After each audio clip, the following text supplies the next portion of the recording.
주어진 본문 속에서 버티는 것으로 충분하나요? 라는 제목으로 하나님 말씀 함께 나누겠습니다. 요즘 유튜버에 혹은 SNS에 보면 특정 시간 동안 어떤 한 가지 일에 대해서 오래 참고 버티는 일에 대한 그런 챌린지를 하는 영상들이 많이 올라오고 그것들이 큰 인기를 누리고 있다고 합니다. 예를 들어 24시간 동안 매운 음식만 먹기, 또 48시간 동안 잠 안 자기. 왜 그럴까요? 또 어떤 경우에는 아무도 없는 그런 낯선 섬에 들어가서 3일이건 4일이건 혼자 지내며 그곳에서 생존하기. 이런 영상들을 이런 컨텐츠들을 영상으로 만들어서 올리면 많은 분들이 또 보고 또 좋은 반응들을 보이곤 합니다. 이런 걸 보면 잘 참고 견뎌내는 것, 잘 버티는 것, 이것을 인생에 필요한 아주 중요한 덕목 중에 하나로 여기는 이 시대의 흐름과 관련이 있다라고 생각합니다. 그만큼 직장 생활의 어려움이나 또 학교도 마찬가지고 또 세상살이에 힘들고 어려운 환경들 속에서 그럼에도 불구하고 잘 버티고 견뎌서 결국 좋은 열매를 맺고자 그렇게 노력하고 애쓰려고 하는 그런 태도와 자세가 이 안에 담겨 있는 것 아니겠습니까? 프랑스의 철학자이자 문학가인 알베르트 까미가 이런 이야기를 했습니다. 삶은 본질적으로 부조리하다. 그러나 부조리함을 인식하고도 살아가는 것이 인간의 위대함이다. 희망이 보이지 않는 삶의 현실을 분명히 알고 있고 인식하고 보고 있으면서도 그러나 삶을 포기하지 않고 살아가려고 애를 쓰는 그러한 인간의 강한 의지를 아주 높게 평가한 그러한 말일 것입니다. 우리는 어떻습니까? 우리는 지난 한 주간을 돌이켜보면 잘 버티고 견뎌서 오늘 이 자리에 오신 것 아닙니까? 그저 여러분이 살아가는 환경이 좋고 일할 맛이 나고 꽤 괜찮은 조건들이 내 주변에 있어서 그 덕분에 한 주간을 잘 편안하게 보내다가 그렇게 온 것이 아니라 힘들고 어렵지만 가족들을 생각하고 자녀들을 생각하고 또 미래를 염려하며 그렇게 기대하며 참고 버티고 견뎌온 그러한 시간, 그러한 한 주간을 보내신 것 아닌가요? 오늘 본문은 북이스라엘의 왕 호세아에 관한 이야기로 시작을 합니다. 그는 북이스라엘의 마지막 왕입니다. 그가 왕에 오르고 그 이후로는 왕이 없었다라는 것은 북이스라엘이 거기서 끝이 났다는 이야기입니다. 그는 분명 왕으로서 힘들고 어려운 순간들을 맞이했을 때에 버텨보려고 애를 썼습니다. 견뎌내기 위해 많은 노력을 다 했습니다. 그러나 그의 버팀과 그의 견딤은 속절없이 무너지고 말았습니다. 그의 애씀이 물거품이 되고 말았습니다. 왜일까요?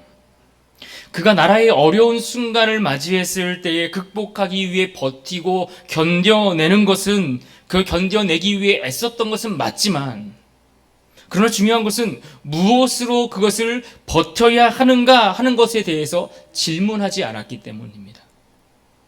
힘들고 어려운 순간을 잘 버텨내고 참아내고 인내하는 것 너무나 중요하죠. 인내해야 열매를 기대할 수 있으니 참아야지요. 견뎌야죠. 버텨야지요. 너무나 중요한 일입니다. 그러나 이보다 더 중요한 것은 무엇으로 그 무거운 짐을 짊어질 것인가? 무엇을 의지해서 버티고 견뎌낼 것인가? 여러분, 이것이 더 중요합니다. 호세아 때에 결국 이스라엘은 아수르에 의해 점령당했고 멸망당했는데 무엇이 부족했기 때문에 망하게 되었을까요? 힘이 모자랐습니까? 무기가 부족했습니까? 군사가 없었습니까? 아니면 그들에게 어떤 뛰어난 전략이 없었나요? 호세아의 인내가 부족했기 때문에 망한 겁니까? 호세아는 모든 수단과 방법을 다 동원해서 견뎌보려고 버텨보려고 했지만 결국 무너지고 만 것입니다. 도대체 무엇을 붙들고 의지했길래 그는 더 이상 견디지 못하고 다 무너지고 만 것입니까? 오늘 우리는 주어진 본문 속에서 그 원인을 우리가 찾아보고 분석하고 또 오늘 우리는 그래서 어디에 기대어 살아가고 있는가를 점검하면서 우리 인생이 승리하는 인생으로 나아갈 수 있기를 주님의 이름으로 축복합니다.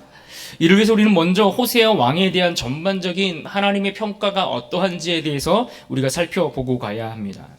오늘 본문에도 서두에 보시면 이 호세아 왕에 대한 하나님의 평가를 먼저 언급하고 있는데요. 오늘 본문 1절과 2절을 함께 읽어보겠습니다.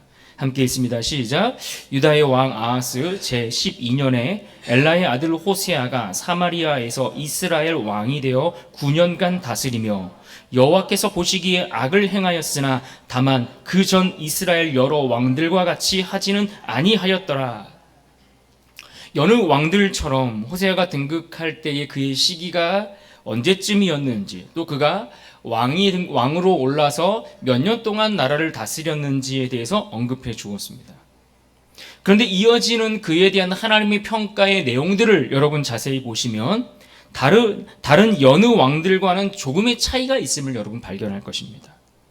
호세아가 9년을 다스렸는데 하나님이 뭐라고 말씀하십니까? 그 전 이스라엘 여러 왕들과 같이 하지는 아니하였더라.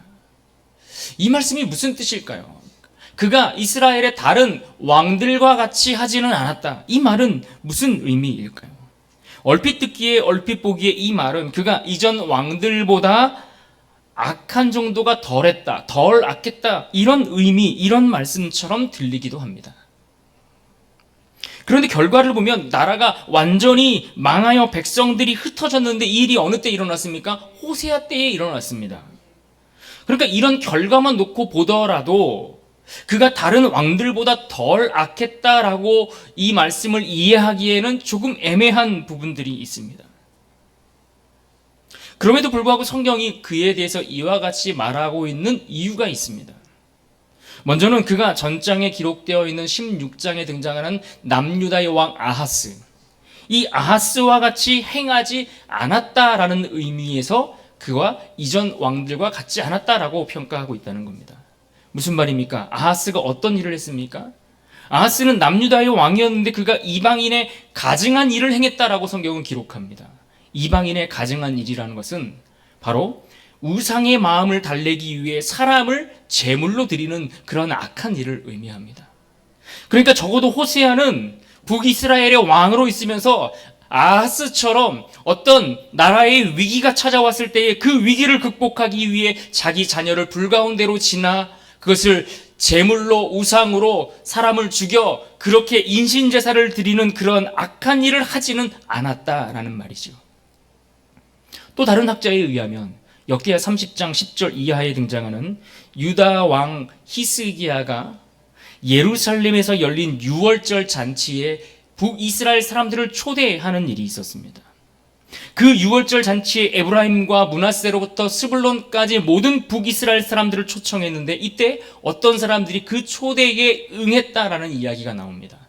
그래서 그 내용을 보고서 이 호세아가 아마도 그 백성들에게 예루살렘으로 올라가 절기를 지킬 수 있도록 허락했던 것으로 보인다. 그래서 그에 대해서 이러한 긍정적인 요소들의 평가가 있었을 것이다 라고 설명하기도 하죠. 그런가 하면 아수르가 북이스라엘을 점령하고 사마리아를 점령하면서 베델에 있는 금송아지를 빼앗아가는 사건이 발생하는데 이때 그 금송아지를 빼앗기고 나서 다시 우상숭배를 위해 금송아지를 만들지는 않았기에 이와 같은 긍정적인 평가를 한다라고 말하기도 합니다. 그러나 여러분, 이런저런 여러 긍정적인 요소에도 불구하고 하나님이 그에 대한 종합적인 평가는 오늘 말씀 2절 상반절의 말씀처럼 여호와께서 보시기에 악을 행하였다입니다. 그가 이전 왕들보다 덜 악하였는지 더 악하였는지 이것과 상관없이 하나님이 기본적으로 그에 대해서 내리신 평가는 여호와께서 보시기에 악을 행하였다 이것이었습니다.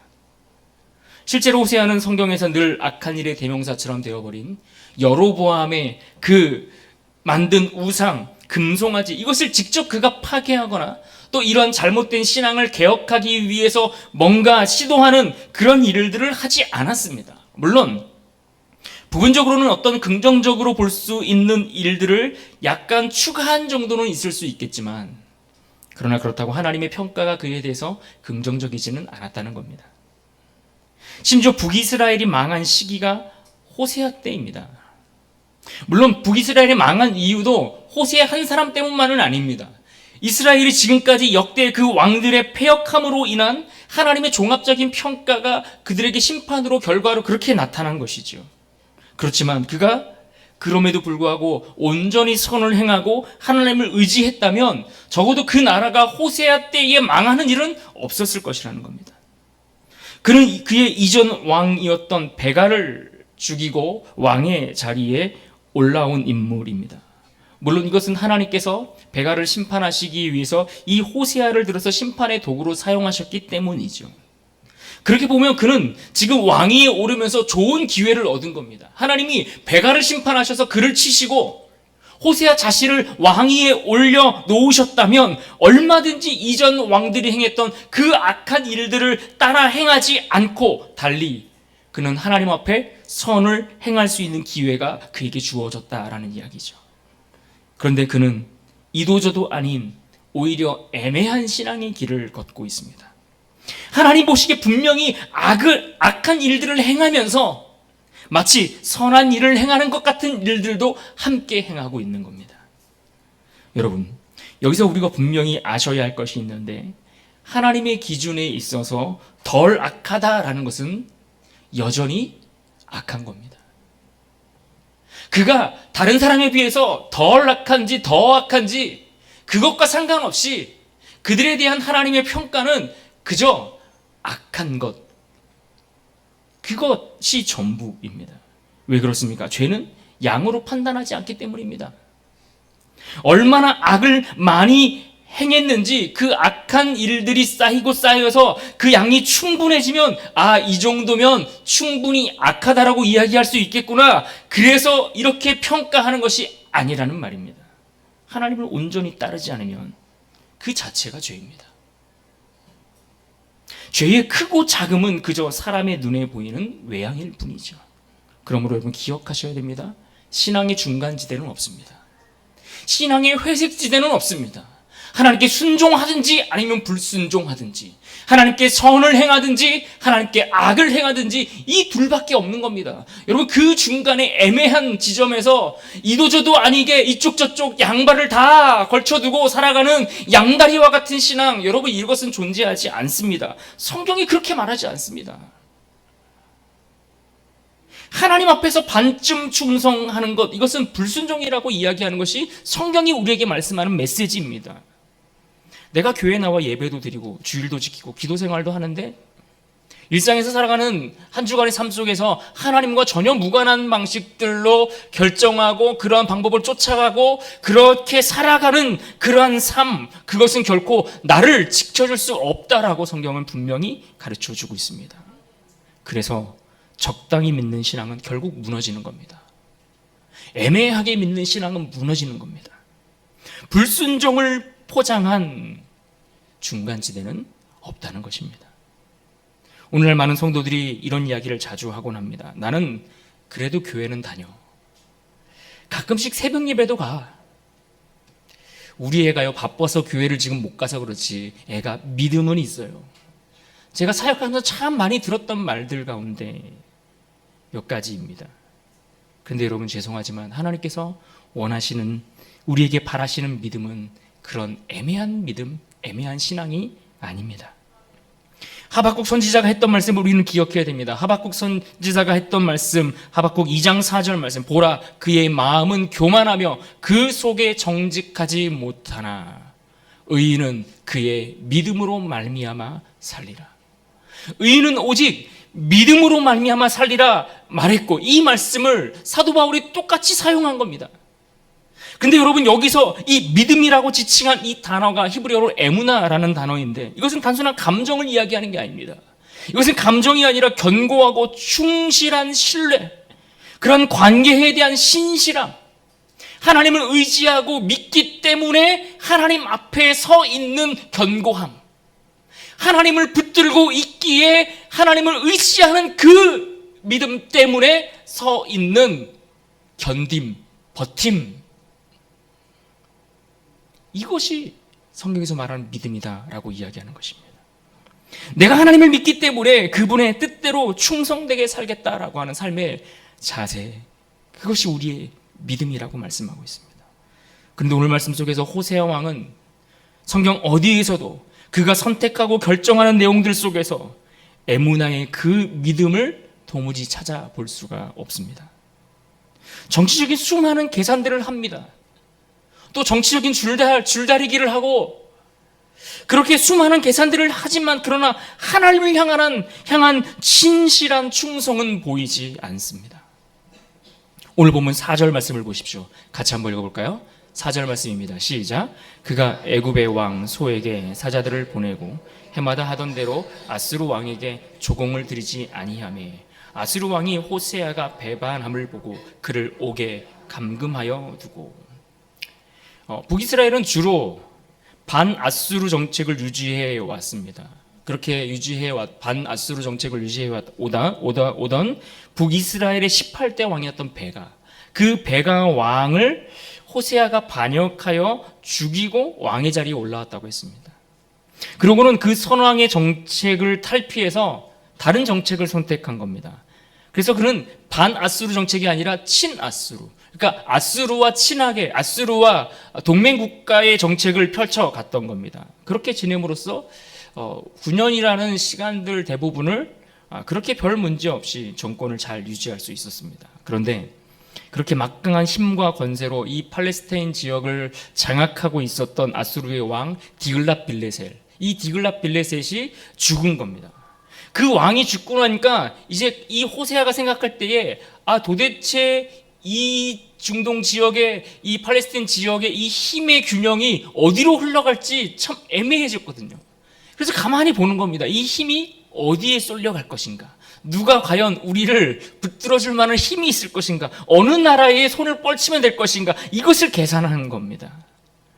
그래서 지금 호세아가 방향을 틀어서 아수르의 손을 놓고 누구의 손을 붙잡은 겁니까? 애굽의 손을 붙잡은 겁니다. 친애굽 정책으로 급선회한 것이죠. 그러니까 동맹국으로서 아수르는 손절하고 애굽의 손을 잡았던 것이죠. 그러니 지금까지 이 아수르에게 조공을 잘 갖다 바치며 스스로 오늘 본문에도 종이 되었다고 하지 않았습니까? 종이 되어 스스로 조공을 잘 갖다 바치던 이스라엘이 돌아섰으니 이 아수르가 화가 나겠습니까? 안 나겠습니까? 화가 나는 겁니다. 그래서 아수르가 가만두려고 하지 않는 것이죠. 그래서 이 디글랏 빌레셋의 후계자로 아수르의 왕이 된 이 살만 에셀이 북이스라엘을 공격해서 그 수도 사마리아를 점령한 겁니다.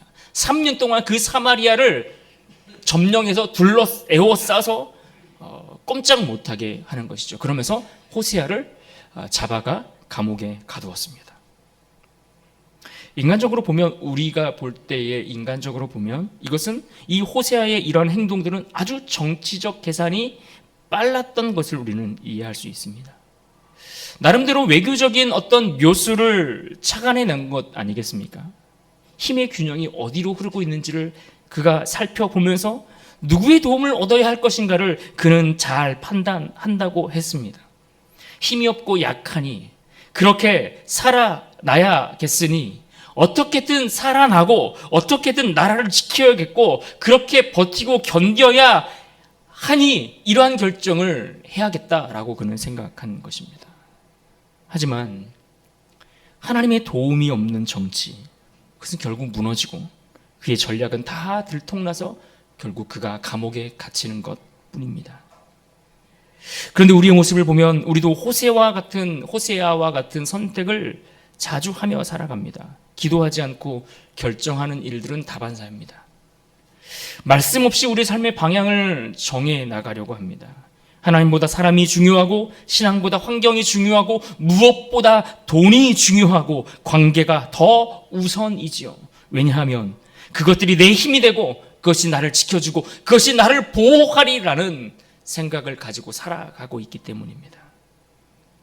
그래서 늘 전략은 있는데 정작 그 전략을 책임져줄 절대자가 없는 겁니다.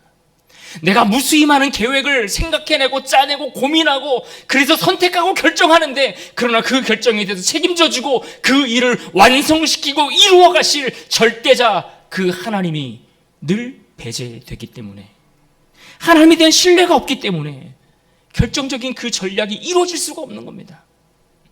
그래서 우리는 이 말씀을 기억해야 합니다. 잠언 16장 9절 말씀, 사람이 마음으로 자기의 길을 계획할지라도 그의 걸음을 인도하시는 이는 여호와시니라. 보십시오. 우리가 열심히 안 삽니까? 열심히 안 사는 사람들 보고 열심히 산다고 이야기하는 게 아니라 대부분 우리 열심히 살잖아요. 우리가 노력을 안 합니까? 잘 살아보려고 애를 쓰지 않습니까? 우리에게 전략이 없는 게 아닙니다. 우리가 수고하지 않아서 안 되는 게 아니라는 겁니다. 문제는 우리의 그 수고를 값지게 만들어주시고 우리가 흘리는 그 땀방울이 땅에 그냥 떨어지는 것이 아니라 열매 맺도록 인도하시고 책임져 주시는 이가 없기 때문은 아닙니까? 자그마한 가게를 하나 열어놓고 하루 종일 그 자리를 지켜보십시오. 열심히 그 자리를 지키고 일하고 준비해도 그곳에 손님이 찾아오지 않으면 그날 장사 망하는 거 아닙니까? 그런데 생각해 보십시오. 내가 가게 문을 연다고 사람들이 찾아와서 음식을 사서 먹고 내가 준비한 물건을 사고 혹은 내가 작업한 일에 어떤 값을 치루어서 나에게 돈을 지불한다는 것, 여러분 이 일을 가만히 생각해 보면 참으로 신기하고 놀랍고 기적과 같은 일인 겁니다. 수많은 가게 중에서, 수많은 물건들 중에서, 수많은 생산물 중에서 내 가게, 내 물건, 내 음식, 내 기술을 이용하고 거래하고 사용하는 일들, 이 일들이 어떻게 가능할까요? 어떻게 사람들의 마음이 그렇게 움직여서 나와 연결이 되는 걸까요? 교회가 이 건물 이 자리에 늘 있지만 어떤 분들 동네 분들과 이야기해보면 우리가 이곳에 있는지 3년이 넘었거든요. 그런데 아직도 교회가 이 자리에 있다는 사실조차 모르는 분들이 상당히 많이 있습니다. 땅만 보고 걷는 분들이 고개를 들어서 올려다 봐야 보이는 것이 교회 아닙니까? 전도지를 나눠줘도 그 글이 내 눈에 들어오고 그 마음이 움직여야 그 전도지 한 장의 의미가 생기는 것 아니겠습니까? 내가 준비한 물건이든 음식이든 그 피로가 누군가의 마음에 맞아 들어갈 때에 비로소 거래가 가능하고 뭔가 일이 이루어지고 성사되는 일 아니겠습니까?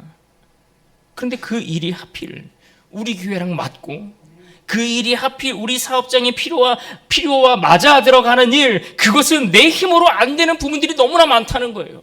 내가 애쓰고 수고하고 열심히 준비하지만 안 될 수 있다는 거예요. 완성되지 않는 부분들이 너무나 많다는 거예요. 내가 아무리 홍보하고 내가 아무리 노력하고 내가 열심히 밤을 새워 준비를 해도 결과가 좋지 않을 수 있다는 거예요. 내 마음처럼 되지 않는 것이 우리 인생이죠. 그래서 여러분, 사실은 우리가 하루하루 먹고 사는 일들을 가만히 생각해 보면 그 자체가 기적인 겁니다. 하나님께서 일하시지 않고 하나님께서 우리 삶을 인도해 주시지 않으면, 하나님께서 우리에게 매일같이 부어주시는 선물과 같은 그 은혜를 우리에게 허락하지 않으시면 우리 일상은 굶주림이요, 배고픔이요, 괴로움이요, 슬픔이 되고 마는 것이죠. 그러니까 전략만 세운다고 되는 게 아닙니다. 계획만 세운다고 되지 않습니다. 노력만 한다고, 애쓴다고 그것이 다 완성되지 않을 수 있습니다. 그 전략을, 그 계획을, 우리의 수고와 애씀을 이루시고 완성시키실 하나님이 계셔야 이룰 수 있는 줄 믿으시기 바랍니다. 계속해서 오늘 본문 6절 말씀도 함께 보기를 원합니다. 같이 한번 읽어볼까요? 시작. 호세아 제9년에 아수르 왕이 사마리아를 점령하고 이스라엘 사람을 사로잡아 아수르로 끌어다가 고산 강가에 있는 할라와 하볼과 메대 사람의 여러 고을에 두었더라. 무슨 말입니까? 북이스라엘의 수도 사마리아가 결국 아수르에 의해 3년 만에 점령당한 겁니다. 그렇게 이스라엘 백성들은 포로로 끌려가서, 그래서 그들이 각 지역별로 뿔뿔이 흩어지게 되었다, 이 말씀이죠. 근데 이 말씀을 하고 있는 이유가 무엇입니까? 지금 이 말씀을 통해 아수르의 손을 잡고 있다가 그 손을 놓고 애굽 손을 잡은 것, 이것이 정말 잘못된 큰 실수였다, 이것을 가르쳐 주는 겁니까? 아니에요. 그것을 가르쳐 주는 말씀이 아니잖아요. 잘 살아보려고 애를 쓰면서도 하나님을 고려하지 않는 인생, 하나님 없이 자기 힘만으로 버텨보고 애쓰며 살아가는 그런 이들을 보며 안타까워 하시면서 그들로 하여금 그 안타까움에서 깨닫고 돌이키기를 바라시는 말씀이죠. 여러분, 북이스라엘이 망했다는 이 소식들, 이 모습을 지켜보면서 가장 충격에 빠졌을 사람들이 누구였을까요? 남유다, 같은 민족, 한 백성, 한 형제, 그 남유다 지파의 그 나라, 그 백성들이 그 북이스라엘이 망하는 모습을 보면서 충격받지 않았을까요? 성경은 지금 하나님 없이 자기 전략만 고집하며 자기 힘으로만 버티며 살다가 결국 하나님께 의지하지도 못하고 자기 고집만 부리고 애매한 신앙을 유지하다가 결국 죄에서 떠나지 못하여 망하게 된 북이스라엘의 그 안타까운 소식을 이 말씀 가운데 기록하면서 남유다가 보기를 원하는 겁니다. 그들이 보고 어떻게 하라고요? 보고 돌이키라고요. 보고 깨달으라고요. 보고 하나님을 의지하는 인생으로 살아가라고 이 이야기를 들려주고 있는 건 아니겠습니까? 하나님 없이 버티다가 망하지 말고 하나님을 의지하여 승리하는 인생이 되라고 유다 백성들을 향해서 보여주시는 메시지인 겁니다. 그런데요, 북이스라엘이 BC 722년에 망하고 그 후로 남유다가 홀로 존재하다가 BC 586년에 바벨론에 의해서 똑같이 그들도 사람만 의지하다가 멸망하고 말았습니다. 하나님은 북이스라엘의 그 망하는 모습을 보고 유다가 정신 차리고 돌아오기를 기대하셨는데 200년도 채 지나지 않아 똑같이 그들도 사람만 의지하다가 결국 똑같이 그 멸망의 길을 걸어가고 있습니다. 이제 이 말씀은 오늘 우리에게, 이 시대를 살아가는 하나님의 사람들에게, 성도들에게 보여주시는 말씀입니다. A.W. 토저 목사님은 하나님 없이 성공한 인생은 지옥으로 가는 넓은 길일 뿐이다 라고 이야기했고, 존 파이퍼 목사는 하나님 중심적인 삶을 강조하면서 하나님보다 다른 것을 더 추구할 때 결국 그것이 우리를 파괴한다 라고 이야기했습니다. 뿐만 아니라 위대한 설교자 찰스 스펄전은 하나님 없이 번영하는 것은 가장 위험한 상태라고 수차례에 걸쳐 강조한 바 있습니다. 이제 여러분은 어떤 선택을 하기 원하십니까? 그저 오늘도 열심히 힘을 다해 버티기만 하시겠습니까? 그저 최선의 노력을 다하여 애쓰는 것으로 만족하기를 원하십니까? 하나님 없는 지혜와 전략은 그저 허망할 뿐임을 기억하십시오. 우리가 이것을 기억하고 애매한 신앙이 아니라 전적으로 하나님을 의지하고 그분께 매달림으로 그러한 신앙으로 승리의 길을 걷는 우리 모두의 인생이 될 수 있기를 주님의 이름으로 축복합니다. 시간 같이 기도하겠습니다.